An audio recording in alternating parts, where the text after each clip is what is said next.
আসসালামু আলাইকুম ষষ্ঠ শ্রেণীর শিক্ষার্থীরা, কেমন আছো তোমরা সবাই? আশা করি সকলে ভালো আছো। তো আমাদের চ্যানেলের নতুন আরেকটি ভিডিওতে তোমাদের সবাইকে স্বাগতম জানাচ্ছি। আজকের ভিডিওতে আমি তোমাদের গত ভিডিওতে বলেছিলাম যে ধ্বনিতত্ত্ব অধ্যায়, মানে তোমাদের যে বাংলা ব্যাকরণ নির্মিতি বইটা আছে সেটার ধ্বনিতত্ত্ব অধ্যায়ের এমসিকিউ সলভ করে দেব। এটা আমি গত ভিডিওতে বলছিলাম।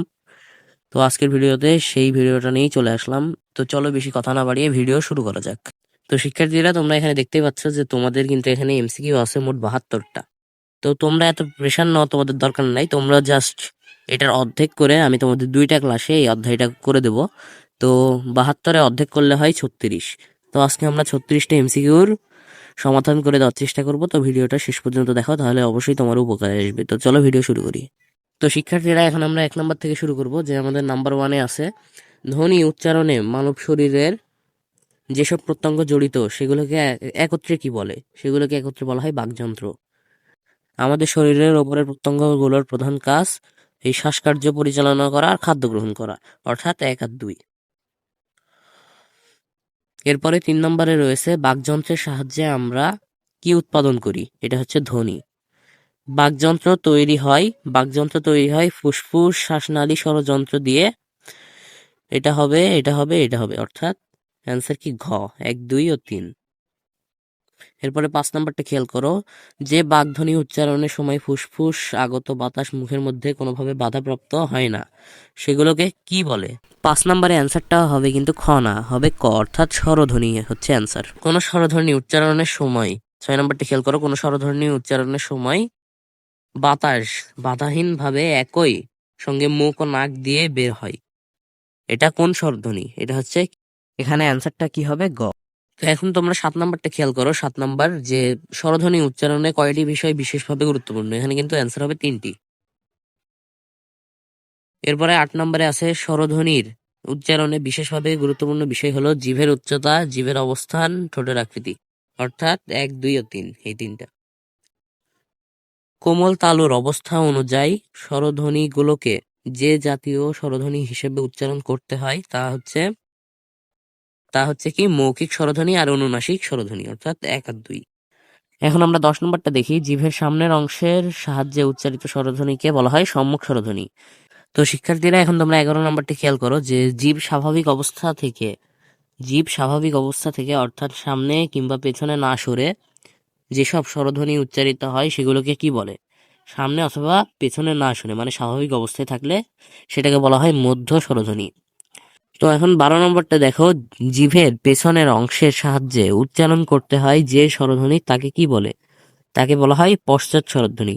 এটা কিন্তু তোমরা বুঝতেই পারবে যে জীব স্বাভাবিক অবস্থায় থাকলে মধ্য স্বরধ্বনি, আর জীব একটু সামনের দিকে গেলে সামনের অংশের সাহায্যে উচ্চারিত হলে সম্মুখ স্বরধ্বনি, আর একটু পিছনের অংশ হলে পশ্চাৎ স্বরধ্বনি। এটা তোমাদের মনে রাখতে হবে। এরপরে আমরা 13 নম্বরটা খেয়াল করি। জীব সবচেয়ে উপরে উঠিয়ে যে স্বরধ্বনি উচ্চারণ করতে হয় তাকে বলা হয় উচ্চ স্বরধ্বনি, আর জীব সবচেয়ে নিচে অবস্থান করে যে স্বরধ্বনি উচ্চারিত হয় তাকে বলা হয় নিম্ন স্বরধ্বনি। তো তোমরা এখন 15 নাম্বারটা খেয়াল করো। যে জীব নিম্ন স্বরধ্বনির তুলনায় উপরে এবং উচ্চ স্বরধ্বনির তুলনায় নিচে এসে যে স্বরধ্বনিটা উচ্চারিত হয় তাকে বলা হয় উচ্চ মধ্য স্বরধ্বনি, আর জীব উচ্চ মধ্য স্বরধ্বনির তুলনায় নিচে এবং নিম্ন স্বরধ্বনির তুলনায় উপরে যে স্বরধ্বনি উচ্চারিত হয় তাকে বলা হয় কি? তাকে বলা হয় নিম্ন মধ্য স্বরধ্বনি। আশা করি তোমরা বুঝতে পারছো। তো শিক্ষার্থীরা, এবার তোমরা 17 নাম্বারটি খেয়াল করো। যে ঠোঁটের অবস্থা অনুযায়ী স্বরধ্বনিগুলোর উচ্চারণের কয় ধরনের বৈশিষ্ট্য লক্ষ্য করা যায়? এটা 4। এরপরে স্বরধ্বনি উচ্চারণের সময় হা করার উপর নির্ভর করে যে স্বরধ্বনিগুলো উচ্চারিত হয় সেগুলো কি? বিবৃত, অর্ধবিবৃত, সংবৃত, অর্থাৎ ঘ নম্বর অ্যান্সার। 1, 2 ও 3 হবে। এরপরে আমরা 19 নম্বরটা যদি খেয়াল করি। যেসব স্বরধ্বনি উচ্চারণের সময় ঠোঁট গোলাকৃত হয় তাকে কি স্বরধ্বনি বলে? গোলাকৃত স্বরধ্বনি। গোলাকৃত স্বরধ্বনি হচ্ছে অ, স্বরে অ, অর্থাৎ অ্যান্সার কি? ক।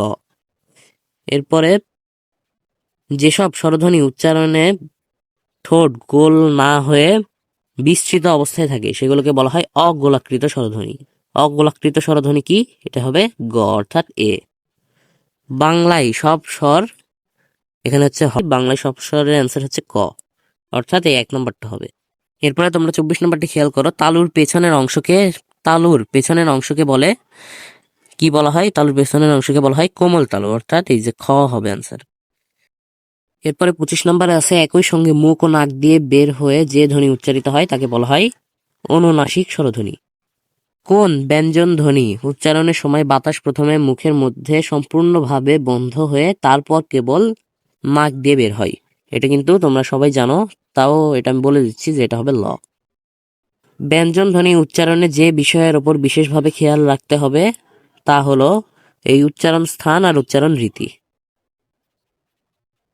অর্থাৎ এখানে অ্যান্সার কি 1 আর 2 হবে। উচ্চারণ স্থান অনুসারে বাংলার ব্যঞ্জন বর্ণগুলোকে যে ধ্বনি হিসেবে দেখানো হয় তা হলো, এখানে কিন্তু অ্যান্সার হবে ঘ, অর্থাৎ 1, 2 ও 3।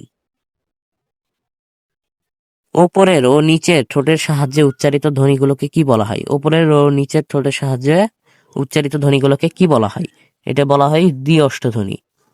জিভের সামনের অংশের উপরের পাটি দাঁতের নিচের অংশকে স্পর্শ করে কোন ধ্বনি উচ্চারিত হয়?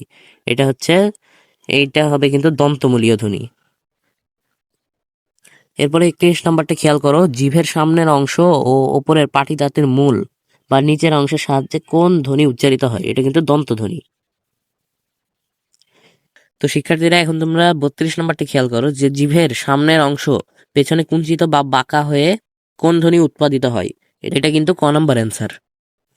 33 নম্বর হচ্ছে জিভের সামনের অংশ ওপরে গিয়ে শক্ত তালু স্পর্শ করে কোন ধ্বনি উচ্চারিত হয়?